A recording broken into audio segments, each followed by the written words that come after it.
Bonjour à toutes, bonjour à tous et bienvenue au Forum du patrimoine.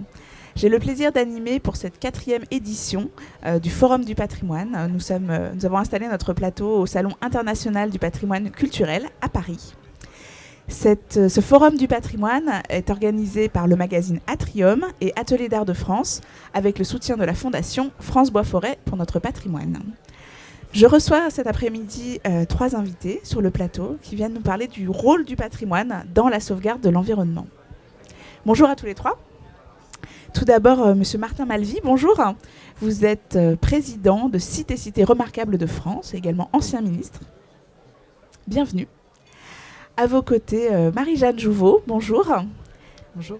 Vous êtes architecte du patrimoine et également secrétaire de l'Association des architectes du patrimoine. C'est ça. Enfin, Guy Salavuard, bonjour. Bonjour. Vous êtes vice-président de Maisons Paysannes de France et administrateur de la Fondation du patrimoine. Bienvenue à tous les 3. Alors peut-être pour commencer ces échanges, donc on peut rappeler qu'on fait face à des enjeux environnementaux, climatiques, énergétiques. Bien sûr, le monde du patrimoine se sent concerné par tout cela. Quels seraient déjà peut-être les atouts sur lesquels le monde du patrimoine peut s'appuyer pour répondre à ces enjeux ? Le premier atout, c'est le fait que ce bâti ancien est un bâti qui a duré.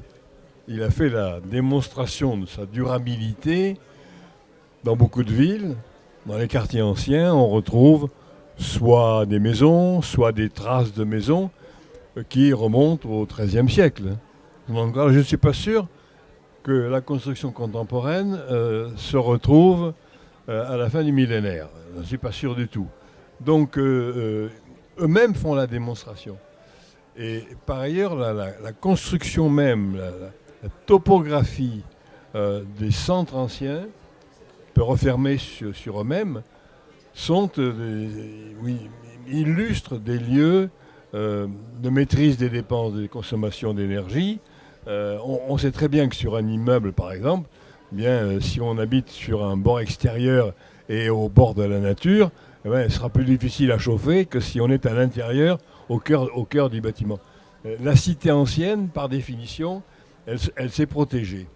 Alors aujourd'hui, on parle de beaucoup de mesures, et on parle souvent de renaturation parmi les mesures à mettre en œuvre. Moi, je préfère parler de naturation parce que nos centres anciens n'ont jamais été boisés. Sur les places des villes anciennes, il n'y avait pas d'arbres, il n'y avait pas de plantation. Donc le centre ancien, par définition, est un centre ancien durable. Eh bien, les atouts des maisons paysannes, puisque je représente avec vous l'association Maisons Paysannes de France, les atouts des maisons paysannes sont le fruit d'années d'expérience qui ont été accumulées, qui ont été réalisées, qui ont été confirmées. Et ces maisons ont souvent été construites avec des matériaux locaux, ramassés au sol, ramassés dans la proximité la plus réduite pour avoir un moindre coût, et construites très souvent par ceux-là même qui allaient en faire usage. Et ceux-là même qui allaient en faire usage, ils connaissaient le territoire, ils connaissaient l'environnement, ils savaient comment orienter la maison, le dos au vent le plus fort, avec en Provence des petites fenêtres pour que le soleil ne rentre pas trop, avec l'inclinaison des toitures coordonnée et proportionnée aux précipitations. Tout ça, ce sont des acquis de naissance, des atouts qu'on a un peu tendance aujourd'hui à ne pas voir ou à oublier. En fait, c'est une accumulation d'expérience, une accumulation de savoir qui ont donné les résultats, le président Malvy l'a mentionné, par ce seul fait de durer, et qui aujourd'hui se télescope un peu avec un certain goût de la table rase et de l'oubli de l'expérience passée. Je crois que les maisons paysannes, les vieilles maisons paysannes, n'ont pas tellement de leçons à recevoir. Par contre, elles pourraient en donner sur la perméabilité des murs, sur l'orientation, sur la végétation, la couverture végétale de proximité. Bref, il suffit de regarder, mais parfois, il faut prendre un peu de temps pour regarder, se faire aider pour regarder, pour voir ce qu'on ne voit pas tout seul, et voir que les maisons anciennes ont des atouts considérables qu'il faut conserver et dont on peut aussi tirer des leçons. Ce qui est intéressant, et je souscris tout à fait à ce qui vient d'être dit, c'est qu'on parle de passoire thermique quand on parle de bâti ancien. Enfin, c'est un peu l'image que les gens ont en parlant de ça. Sauf qu'en fait, ce qui est anecdotique, c'est la construction de la deuxième moitié du XXe siècle. On avait de l'énergie pas chère, et donc on a fait des choix architecturaux qui n'économisaient pas l'énergie. Sauf qu'historiquement, en fait, on a toujours essayé de préserver la consommation d'énergie, en tout cas de la limiter, parce que l'énergie était chère. Que ce soit le bois qu'on va couper ou peu importe le mode de chauffage ou même d'éclairage, il y avait quand même des enjeux. Donc c'était pas pour des questions climatiques, c'était pour des questions financières. Ce qui a été le cas d'ailleurs jusqu'en 2020. On a toujours fait des choix de de réglementation thermique en fonction des économies d'énergie. Et en fait, maintenant, on commence à parler, pour les gens qui travaillent sur le sujet, de valeur environnementale du bâti ancien, pour différentes raisons qui ont été évoquées, notamment le côté bioclimatique en fait qu'a le bâti ancien. Donc, la notion de bioclimatisme, c'est une notion récente qui date des années 70, mais finalement, on a toujours construit en fonction du climat pour s'en protéger, que ce soit le confort d'été ou le confort d'hiver. Et donc, il y a énormément de choses qui sont déjà en place dans le bâti ancien.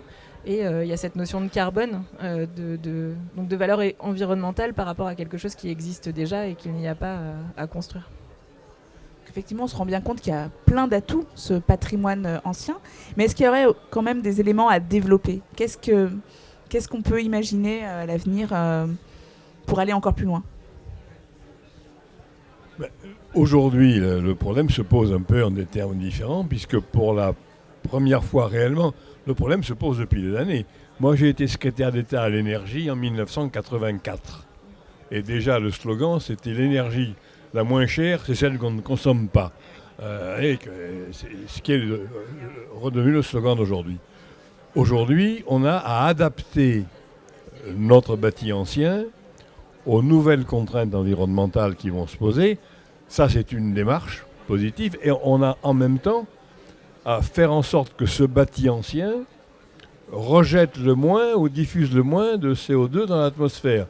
On a les deux mesures à faire. D'ailleurs, d'une manière générale, on a économisé l'énergie, mieux l'utiliser, éviter les rejets.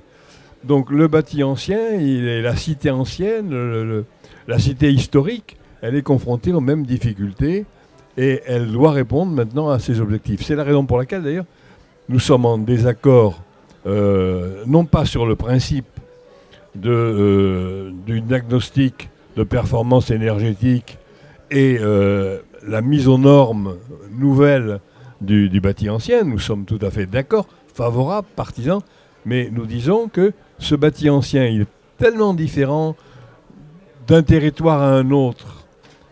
Il a été construit à des époques différentes, entre le 15e, 16e, 17e, jusqu'en 1948. Il est tellement différent qu'on ne peut pas appliquer les mêmes méthodes ou le même type d'analyse. Donc il faut adapter ce bâti et la cité ancienne. C'est vrai des espaces publics, on parle de végétalisation, il faut ramener l'eau dans la cité, et l'adapter aux conditions nouvelles dont on commence seulement à prendre conscience réellement, alors que déjà, ce qu'était la COP de Paris qui indiquait moins de 2 degrés d'augmentation de la température par rapport à la révolution industrielle aux années 1880-90, avant l'an 2000, si on veut supporter le passage ou le cap à franchir sur les changements climatiques, alors qu'aujourd'hui déjà, on parle de 4 degrés. On parle de 4 degrés.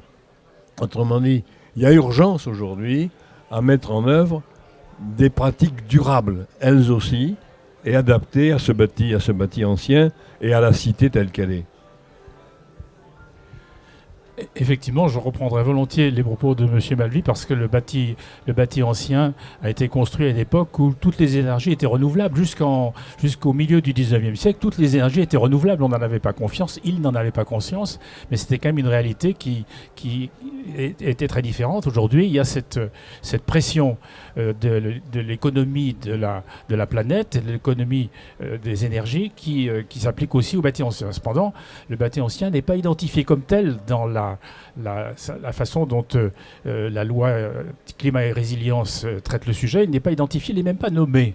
Quand on ne nomme pas les choses, c'est déjà qu'on ne les reconnaît pas bien comme existantes.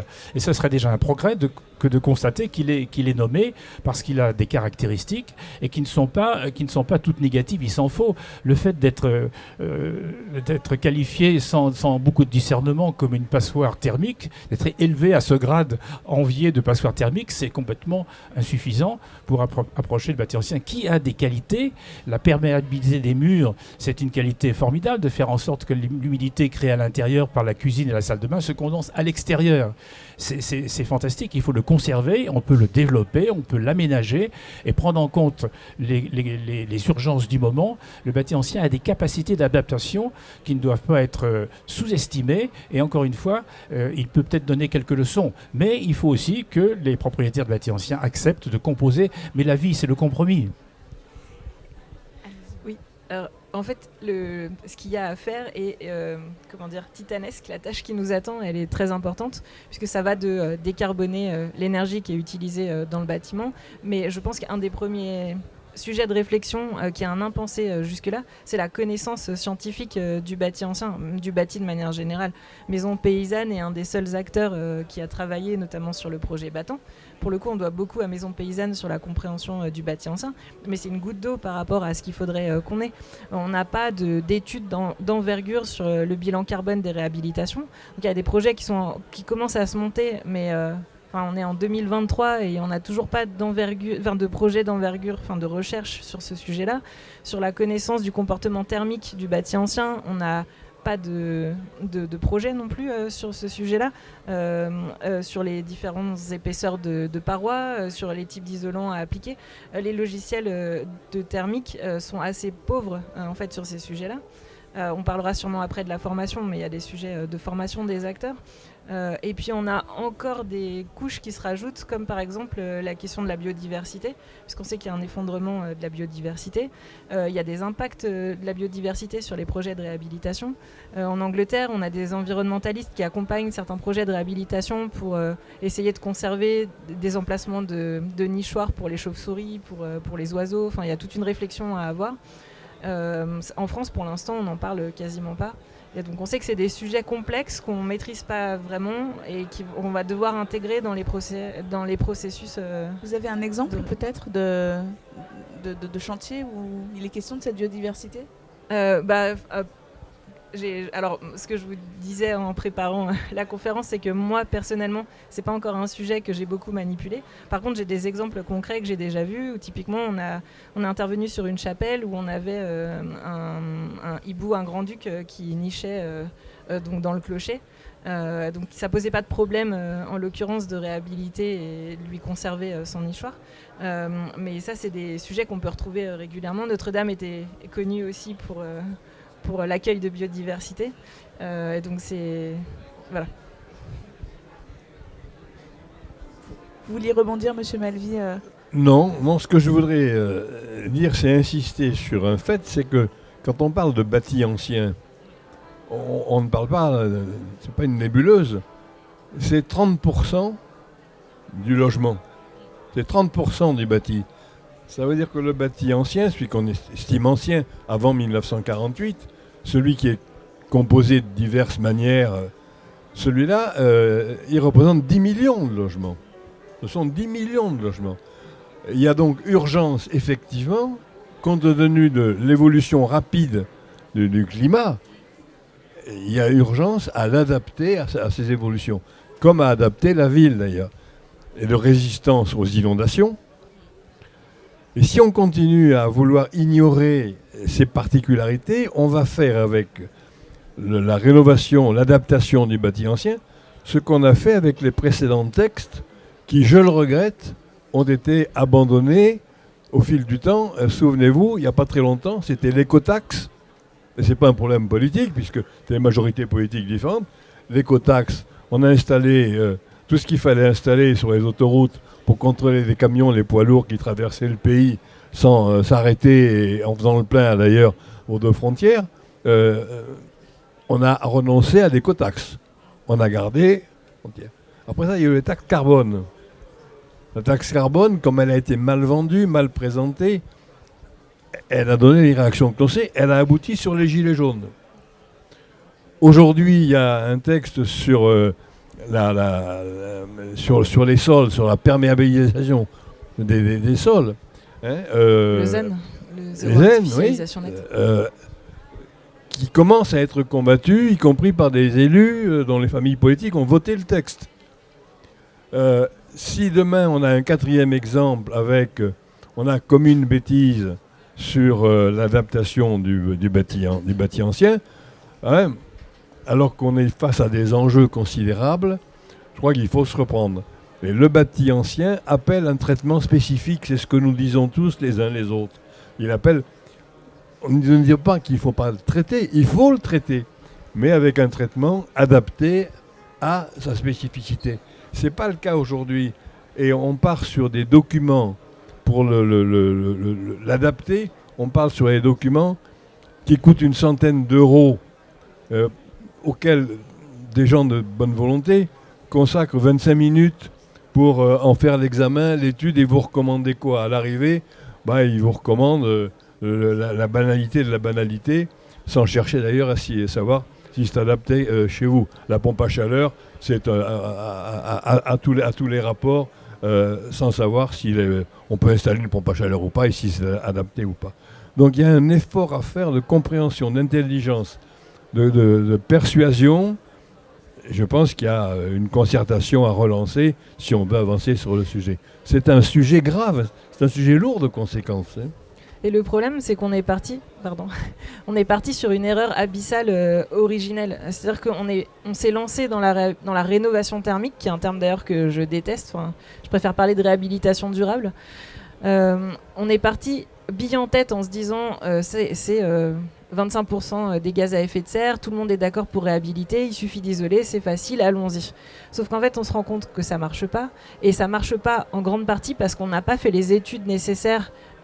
Il aurait fallu réfléchir, savoir où est-ce qu'on veut aller et comment on y va. Là, la stratégie nationale bas carbone écrit qu'il faut que le parc français entier soit en moyenne BBC en 2050. C'est considérable. Et l'enjeu climatique, c'est de réduire le plus possible et le plus vite les gaz à effet de serre. Or, pour réhabiliter ou pour restaurer, il faut émettre des gaz à effet de serre pour faire les travaux. Mais le besoin en gaz à effet de serre pour faire ces travaux n'a jamais été quantifié. On ne sait pas combien ça va coûter, on ne sait pas combien ça va coûter en carbone, et on ne sait pas si on a le tissu d'entreprise, enfin on sait qu'on n'a pas le tissu d'entreprise. Bref, en fait, on s'est imposé un objectif qu'on n'a jamais, et on n'a jamais étudié comment on y va et comment on fait, c'est quoi le bâti ancien, comment est-ce que ça se réhabilite. On a considéré que c'était facile. Et moi, on m'a déjà demandé, mais je comprends pas, on a construit le château de Versailles, pourquoi on n'arrive pas à rénover? Mais parce qu'en fait, construire du neuf, même à l'époque, c'est plus facile que de réhabiliter des bâtiments qui sont tous différents et dont en plus on s'est empêché de connaître exactement leur fonctionnement et leurs besoins. Et ça, c'est en fait, et ça, c'est impossible de rattraper. Il faut absolument qu'on ait davantage de connaissances scientifiques et de recherche, et c'est urgent de lancer des projets de recherche. Enfin, pour moi, c'est la première urgence. Je me permets de vous reprendre juste sur un point. C'est pas impossible de rattraper, c'est jamais trop tard. Ah non, bien sûr, mais ce que je veux dire, c'est qu'il faut faire l'effort de rattraper. Je plaisante un peu, juste pour dire que cette connaissance du bâti ancien, elle est détenue par les associations que nous représentons. Les petits titres caractères, Maisons Paysannes, Vieilles Maisons Françaises, la Fondation du Patrimoine, ces réseaux de bénévoles qui maillent le territoire français partout ont une connaissance approfondie de la réalité du bâti ancien, de ses caractéristiques, de ce qu'il peut faire et ne pas faire. Et je pense que si on les consultait un petit peu plus, si on faisait un peu plus attention à l'accumulation d'expériences qu'ils ont, on pourrait avoir une meilleure connaissance du bâti ancien et de sa capacité d'adaptation. Alors je suis d'accord, mais c'est exactement ce que disait Gilles dans la conférence précédente. Ça ne m'étonne pas, nous sommes complices. Non, mais justement, il disait qu'il vous lançait un projet de recherche pour améliorer la connaissance scientifique sur des points techniques spécifiques, notamment sur le comportement des pans de bois en terre chaude. En fait, on n'a pas... Enfin, nous, on a une connaissance technique et expérimentale jusqu'à un certain niveau, mais on manque de connaissances. On n'a pas fait de tests sur le comportement thermique des maçonneries. On sait qu'il y a des comportements différents dans une même paroi, et en fait on manque de données. Et le problème, c'est, au CEREMA, il y a 100 personnes qui travaillent sur le bâti, Il y a 3 personnes qui bossent sur le bâti ancien et qui sont techniquement formées sur le bâti ancien. Le CREBA a un financement de 15 000 €, je crois. On revient un peu aussi sur la formation. Oui, il y a peu de gens qui se consacrent à ces questions-là aussi. Non, et les projets de recherche sont très rares. Vous êtes entre 2 partenaires de la naissance de CREBA. Tout à fait. Puisque les maisons paysannes, comme cité, nous avons porté sur les fonds baptismaux, avec le CEREMA, ce portail, qui est très fréquenté. Et je le dis parce qu'il est ouvert et intéressant pour les professionnels et pour les particuliers qui veulent se renseigner sur le problème de la réhabilitation du bâti ancien et son adaptation au changement climatique. Mais moi, je voudrais encore insister une fois. Nous sommes tous très favorables et convaincus de la nécessité de mettre en place ces politiques. Moi, je n'ai pas entendu depuis 6 mois un interlocuteur, on était encore à Rouen il y a quelques jours, je n'ai pas entendu un seul interlocuteur venir dire c'est la bonne méthode ce qu'on applique. Tout le monde aujourd'hui est convaincu que la méthode qui a été retenue est une méthode insuffisante. Or, le document sur lequel on veut asseoir ces politiques, c'est un véritable document de police, puisque à la clé, il y aura l'interdiction de louer ou il y aura l'interdiction et l'incapacité de vendre. C'est donc un document excessivement qui emporte un nombre de décisions qui sont lourdes de conséquences. Il coûte 90 à 100 € pour analyser les réactions d'une maison et les travaux qu'il faut faire sans défaire ce qui a été fait et les aspects positifs du bâti ancien. Donc nous lançons vraiment un appel, on le fait depuis des mois, nous lançons un appel à une concertation. Nous ne disons même pas que nous sommes dans le vrai. Peut-être la démonstration nous sera-t-elle apportée que le vrai, c'est le DPE tel qu'il est conçu aujourd'hui. Il n'y a pas de dogmatisme. Mais par contre, on ne peut pas continuer comme ça à mettre en place une politique sur un document qui est contesté et contestable. Il faut arriver à retrouver la raison en discutant les uns les autres ensemble pour arriver à un document qui sera un document véritablement de référence. Oui, parce qu'en fait, aujourd'hui, on a des objectifs bien clairs et précis, mais on a finalement très peu d'outils pour réaliser cela et peu de personnes qualifiées, ou en tout cas qui pourraient justement diffuser la connaissance. Ça, c'est, pour moi, les 2 urgences à mettre en place, c'est la recherche et surtout la formation des acteurs. Parce que là, on essaye de massifier les travaux à faire et la rénovation énergétique. Sauf qu'en fait, on voit que les acteurs ne sont pas formés. Et sur 2 sujets, la question climatique et les enjeux énergétiques et la partie écologie, mais surtout à l'existant et à la connaissance du bâti existant et à qu'est-ce que c'est une réhabilitation sur un existant. On sait qu'on peut créer des pathologies assez lourdes, ça peut être même assez grave pour le bâtiment. Tous les travaux qu'on va devoir refaire parce qu'on les aura mal faits, et là j'interviens sur un immeuble où il y a eu des remplacements de fenêtres PVC, elles ont 10 ans, elles sont à changer. Donc c'est super, les gens ils étaient contents, ils ont remplacé leur menuiserie, 10 ans plus tard il faut recommencer. Ça a un coût carbone aussi de refaire des travaux, et ça c'est pas très grave, mais on risque d'avoir des pathologies lourdes et des effondrements de bâtiments, parce qu'un pan de bois avec une isolation thermique étanche, à terme ça peut s'effondrer. Donc il y a quand même des enjeux assez lourds derrière, et il y a très peu de professionnels qui sont suffisamment formés. Et c'est valable pour les architectes, c'est valable pour les bureaux d'études thermiques, ingénieurs, où on a très peu de formation à l'existant dans nos formations, mais c'est valable pour la maîtrise d'ouvrage, faire un projet de neuf et un projet de réhabilitation, c'est des choses qui sont très différentes et ça s'apprend. Et puis évidemment les entreprises, où on n'a pas assez d'entreprises qui interviennent sur l'existant, et on n'a pas assez qui sont formées à ça non plus. Et donc en fait on voit que la filière n'est pas prête. Alors on est de bonne volonté tous, mais on est loin d'être prêt à massifier. Bon, il reste du travail alors. Je voulais pas être déprimante, mais oui. Oui, non, mais bon, en fait, ce serait bien de prendre les choses dans le bon sens. Ouais.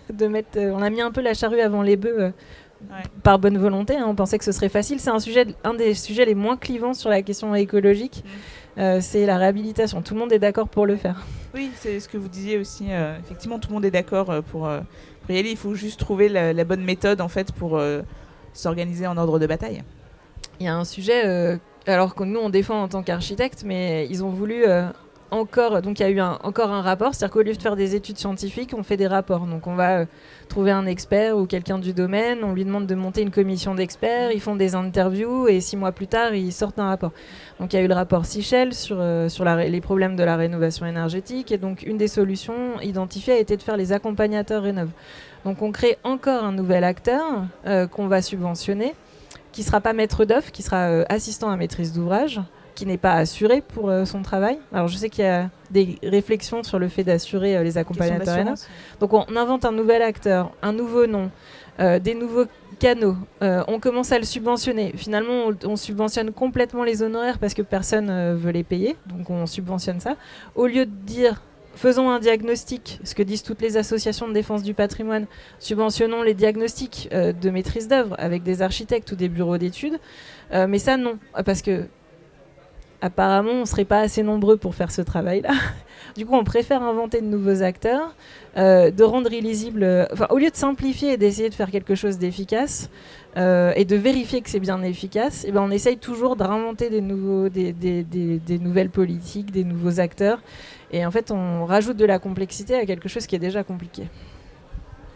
Oui, on sent que le problème est crucial et puis on a une épée de Damoclès. C'est aussi ce que tout le monde a bien conscience.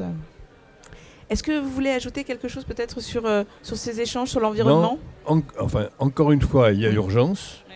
Sur le bâti ancien, il y a urgence, parce que le temps passe très vite, il faudra du temps, et on voit bien que le climat change à grande vitesse. Il n'y a pas que l'isolation, il n'y a pas que le problème thermique, il y a également d'autres éléments. On n'a pas le temps d'évoquer les deux. Mais sur ce sujet-là précisément, ouais, on a fait une tribune libre avec Stéphane Bern dans Le Monde il y a quelques mois. On a l'impression qu'on parle du sujet, qu'on ne trouve personne en face pour nous dire on est sur la bonne voie, mais que par contre, l'affaire se met en place, hors tout dialogue, hors toute concertation. Le ministère de la Culture n'avait même pas été consulté par le ministère de l'Environnement quand la réglementation a été mise en place. Non. Là, il y a un dérapage et il est encore temps d'y porter remède, de le stopper et de repartir sur une bonne voie. Et peut-être que la bonne voie, ce sera de convaincre tout le monde que ce qui a été décidé et arrêté, c'est bien. Mais aujourd'hui, il y a une interrogation. Moi, je ne suis pas un spécialiste. Je suis incapable de dire si ce que je vous dis est la vérité ou pas. Mais tous ceux que je vois à qui j'en parle me disent que ce n'est pas une bonne méthode. On se trompe. On va commettre des erreurs, on va amener des citoyens à faire des travaux chez eux qui vont s'avérer au bout de quelques années néfastes et qui ont modifié le bâti. Ayons au moins ce dialogue constructif, positif, puisque tout le monde veut aller dans la même direction. Si on a encore quelques minutes, je voudrais rapidement évoquer un sujet qui nous ramène au même sujet finalement, qui est le devenir, le destin du bâti ancien qui a perdu sa raison d'être. Lorsque tous les édifices dont on hérite venus des générations qui nous ont précédés ont été construits à un moment donné pour répondre à un besoin. Le besoin de s'abriter, le besoin de se défendre, le besoin de traverser la rivière, d'honorer les morts ou de vénérer les dieux, ou le contraire. Mais ces raisons d'être se changent avec le temps et on connaît tous des usines sans ouvriers, des églises sans fidèles, voire même sans clergé, et des gares sans train. Donc ces édifices qui ont été bâtis pour durer, ils ont une espérance de vie qui est supérieure à la raison qui leur a donné naissance. Ils peuvent s'adapter. Il ne faut pas les démolir. La démolition, même si on la maquille, si on lui met le faux nez de la déconstruction, ça coûte toujours beaucoup plus cher. Et c'est une aberration face au repère du développement durable. Donc l'adaptation du bâti ancien, qu'il s'agisse du bâti industriel, cultuel ou privé, et il est toujours possible. Et à cette occasion-là, cette adaptation, cette restauration, et non pas cette sauvegarde, elle permet de conserver les messages que portent ces bâtis anciens, mais en même temps, elle s'adapte à la réalité du moment et aux contraintes de l'économie des ressources de la planète. Et c'est à ce moment-là qu'il y a une urgence à bien connaître le bâti ancien pour qu'il s'adapte intelligemment et non pas en le plaquant avec du BA13 sur les murs à l'intérieur et avec du plastique sur les murs extérieurs. Et on n'en est pas bien loin. Mais je pense que l'usage, le second usage ou le troisième usage ou l'usage partagé du bâti désaffecté est une bonne occasion d'avancer dans le bon sens et de montrer la réalité de l'adaptabilité du bâti ancien. Donc le bâti, c'est pas sauvegarder le bâti et les édifices patrimoniaux, c'est un devoir de mémoire, c'est une façon d'exercer le devoir de mémoire, mais pour autant, c'est pas une vision passéiste ou nostalgique, c'est une contribution au présent et à l'avenir. Oui, en fait, le bâti ancien sait s'adapter, il le fait depuis des siècles. Là-dessus, on a... Il en a fait la preuve à de nombreux... Et on en a autour de nous des exemples auxquels on ne pense pas toujours. Le pont de la Concorde, qui est à 2 pas d'ici, il a été fabriqué avec les pierres de la Bastille, 100 ans plus tard. Donc le recyclage ou le remploi des matériaux, c'est un autre volet de notre conversation. Le remploi des matériaux, ce n'est pas une invention récente. On a parfois l'impression qu'on l'a inventé la semaine dernière et pas du tout. Ça se pratique depuis longtemps. Ça peut progresser. On peut remplir plus intelligemment les matériaux. On peut éliminer ceux qui sont toxiques ou ceux qui sont plus vulnérables. Mais on peut, sur ce plan-là, la modernité a sa place, peut trouver sa place pour l'amélioration de la conservation des matériaux biosourcés, des matériaux durables, et des matériaux qui ne consomment pas plus des ressources naturelles. Parfait. Écoutez, je vous remercie beaucoup tous les trois pour cet échange très intéressant. Ça nous donne des pistes de réflexion. On va suivre le sujet avec intérêt. Merci à tous les trois. À bientôt. Merci beaucoup. Merci à vous.